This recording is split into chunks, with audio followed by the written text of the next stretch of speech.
여러분 안녕하세요. 어렵고 딱딱한 지식을 쉽고 편하고 재미있게 설명해 드리는 지식 퀸입니다. 지난 시간에는 달러를 사는 첫 번째 방법으로 외환 예금을 소개해 드렸는데요. 오늘은 두 번째 방법을 정리해 보았습니다.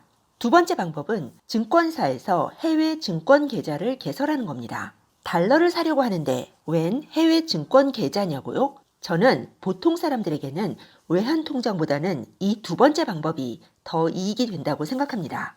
외환 예금을 하면 그냥 환율 변화만 바라보는 건데요. 해외 증권 계좌를 개설해서 미국의 안정적인 주식을 사놓으면 장기적으로 더 큰 자산 증식 효과를 기대할 수가 있습니다. 원화를 해외 증권 계좌로 송금한 후에 달러로 환전해서 주식을 사지 않고 그냥 예치해 놓을 수도 있습니다.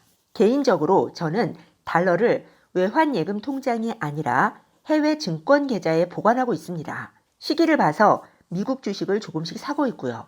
해외 증권 계좌도 모든 증권사에서 개설할 수가 있는데요. 보통은 미래에셋 대우증권을 많이 이용합니다. 수수료가 저렴하기 때문이죠. 해외 증권 계좌를 개설하면 해외 주식을 매수하기 위해 환전을 하게 됩니다. 해외 증권 계좌 하나로 미국 외에도 중국, 일본, 유럽 등 다양한 증시에 상장되어 있는 주식을 매수할 수 있습니다. 하지만 해외 증권 계좌를 개설하는 목적이 혹시 올지도 모를 금융위기나 경제위기에 대비하기 위한 것이라면 무조건 미국 주식을 매수합니다. 그것도 안정적인 시장 1등주로요. 테크 기업은 지금과 같은 국제 상황 변화에 취약합니다. 당장 애플만 봐도 미중 관세 전쟁으로 큰 피해가 예상되죠. 물론 10년 이상을 바라본다면 테크 기업도 상관없다고 생각합니다. 현재 미국 증시의 상위를 아마존, 구글, 페이스북 등 거의 테크 기업들이 차지하고 있으니까요. 다만 내수 위주의 안정적인 주식보다는 단기적인 출렁임이 조금 더 있을 것 같습니다. 안정성을 최우선으로 생각한다면 독점적 지위를 갖고 있거나 미국 내수를 기반으로 하는 주식이 좋겠죠. 여기서 의문이 생길 수 있습니다. 금융위기가 발생하면 주식부터 떨어지는데 미국 주식에 투자했다가 손해를 보면 어떻게 하느냐. 그냥 외환예금 통장에 달러로 갖고 있는 게 더 낫지 않느냐라고요. 2008년 서브프라임 금융위기처럼 미국 내의 문제가 원인이 되어서 금융위기가 발생한다면 물론 미국 증시부터 폭락하겠죠. 세계 증시도 마찬가지고요.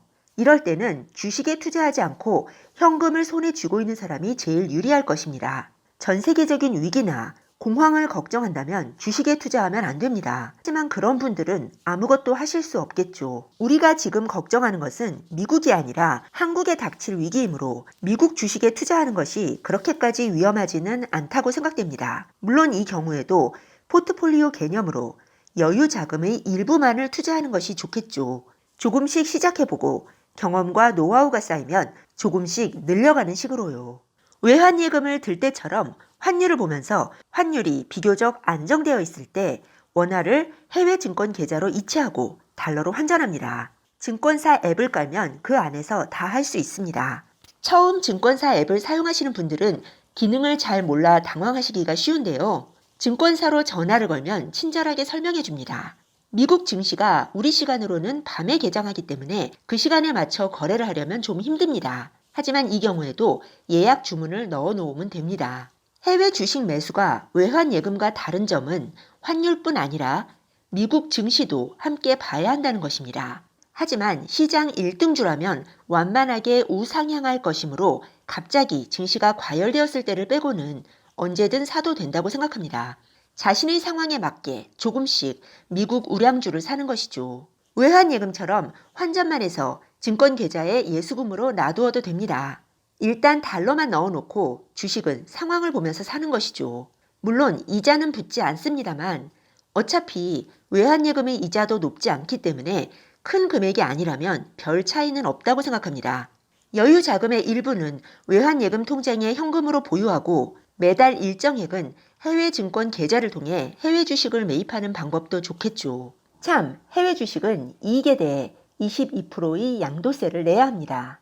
국내 주식은 양도세 개념이 없기 때문에 이 세율이 높다고 생각할 수도 있습니다. 하지만 당연한 얘기지만 양도세는 이익에 대해 내는 세금이므로 이익이 나지 않으면 양도세는 내지 않아도 됩니다. 어차피 해외 1등주 투자는 10년 이상을 보고하는 것이고 장기적으로 큰 누적 수익을 기대하기 때문에 양도세는 감수할 수 있다고 생각합니다. 물론 국내 주식은 양도세가 없습니다. 하지만 주식은 미래의 전망을 보고 사는 것인데 장기적으로 우리나라 경제가 암울하다고 생각된다면 양도세가 없다고 세금 때문에 국내 주식에 투자하지는 않겠죠. 세금을 내더라도 장기적으로 오를 주식에 투자하려고 할 것입니다. 자산의 일부, 하다못해 매달 10만 원이라도 자동이체로 해외 증권 계좌로 송금하고 시기를 봐서 달러로 환전한 다음에 미국 주식을 꾸준히 매수하는 것이죠. 이렇게 하면 국제 경제 환경에도 더 많은 관심을 갖게 되고 미국 기업에 대한 지식도 늘어나게 됩니다. 누가 뭐래도 지식을 단기간에 늘리는 가장 좋은 방법은 직접 돈을 걸고 해보는 것이니까요. 네, 여러분.